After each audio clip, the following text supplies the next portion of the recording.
एक बार की बात है, गौतम बुद्ध अपने शिष्यों के साथ गांव से एक बड़े नगर की ओर जा रहे थे। गर्मी के दिन थे, रास्ता भी काफी लंबा था। गौतम बुद्ध भी अपने शिष्यों के साथ बहुत देर से पैदल चल रहे थे, इस वजह से उन सबको प्यास लग गई। वहां से कुछ दूरी पर एक बरगद का पेड़ था। सभी लोग उस वृक्ष के पास पहुंचे। गौतम बुद्ध पेड़ की छांव के नीचे विश्राम करने लगे। गौतम बुद्ध ने अपने एक शिष्य को कहा, आप इस बरगद की छाया से 20 कदम दूर जाकर 2 बार परिक्रमा करके वापस आओ। शिष्य वैसा ही करता है जैसा बुद्ध ने कहा था। परिक्रमा करने के बाद जब शिष्य गौतम बुद्ध के पास आया तो बुद्ध ने पूछा कि क्या आपको किसी ठंडी हवा का अनुभव हुआ था। शिष्य बोला, हाँ, उत्तर दिशा की तरफ मुझे कुछ ठंडी हवा का अनुभव हुआ था। शिष्य की यह बात सुन गौतम बुद्ध ने कहा कि उसी दिशा में चले जाओ, जरूर वहां से कुछ ही दूरी पर एक तालाब होगा। उस तालाब से सबके लिए पानी ले आओ। शिष्य उसी दिशा में जब कुछ दूर गया है तो वहां सच में एक तालाब था। तालाब देख शिष्य बहुत प्रसन्न हुआ और तालाब के निकट जाकर तालाब से पानी भरने ही वाला होता है, तब उसकी नजर तालाब के दूसरी ओर जाती है जहां कुछ स्त्रियां कपड़े धो रही होती हैं।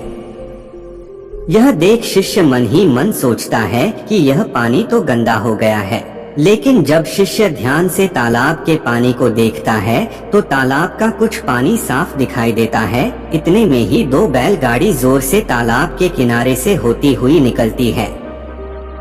बैलगाड़ियों के पहिए तालाब की मिट्टी के ऊपर इतनी जोर से निकलते हैं कि तालाब के नीचे बैठी बहुत सारी मिट्टी तालाब के ऊपर आ जाती है, जिस वजह से तालाब का बचा हुआ पानी भी गंदा हो जाता है।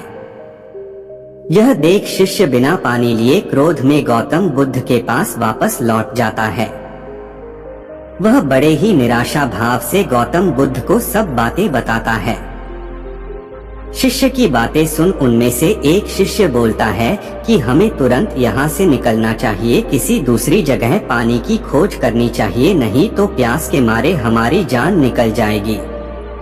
गौतम बुद्ध सभी को शांत होने के लिए कहते हैं और बोलते हैं कि धैर्य रखो, कुछ देर यही बैठो, उचित समय आने तक संयम बनाए रखो। सभी गौतम बुद्ध की बातें सुनकर शांत हो गए और चुपचाप वहीं पर बैठ गए।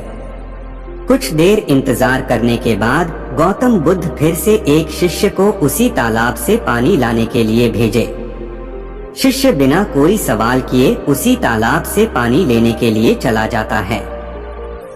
तालाब का पानी देख शिष्य को यकीन नहीं हो रहा था कि पानी इतना साफ कैसे हो सकता है। यह देख शिष्य अंदर से बहुत खुश हुआ और वह तुरंत पानी लेकर गौतम बुद्ध के पास पहुंच गया। सभी ने पानी पीकर अपनी प्यास बुझाई, लेकिन अब भी सबके मन में एक सवाल था कि आखिर यह चमत्कार हुआ कैसे। तालाब का पूरा पानी तो अभी तक गंदा था, अचानक से पूरा पानी इतना साफ कैसे हो गया। जरूर कोई बुद्ध की शक्ति है। इतने में एक शिष्य ने यह सवाल गौतम बुद्ध से पूछ ही लिया कि यह चमत्कार आपने कैसे किया। शिष्य को जवाब देते हुए गौतम बुद्ध कहते हैं कि यह कोई चमत्कार नहीं, यह आपके सब्र का फल है। आपने सब्र रखते हुए उचित समय का इंतजार किया। जितनी देर हम सब लोगों ने सब्र किया, उतनी देर में तालाब के पानी के ऊपर तैर रहे सभी गंदे तत्व और मिट्टी तालाब के पानी के नीचे बैठ रहे थे। कुछ देर बाद जब शिष्य तालाब के पास पहुंचा, तब तक सब दूषित कण पानी में नीचे बैठ गया था और पानी एकदम साफ हो गया था। यदि उस समय आप लोगों ने सब्र न किया होता तो शायद इतनी तेज गर्मी में पानी की खोज में प्यासे रहकर अब तक मृत्यु को प्राप्त हो गए होते।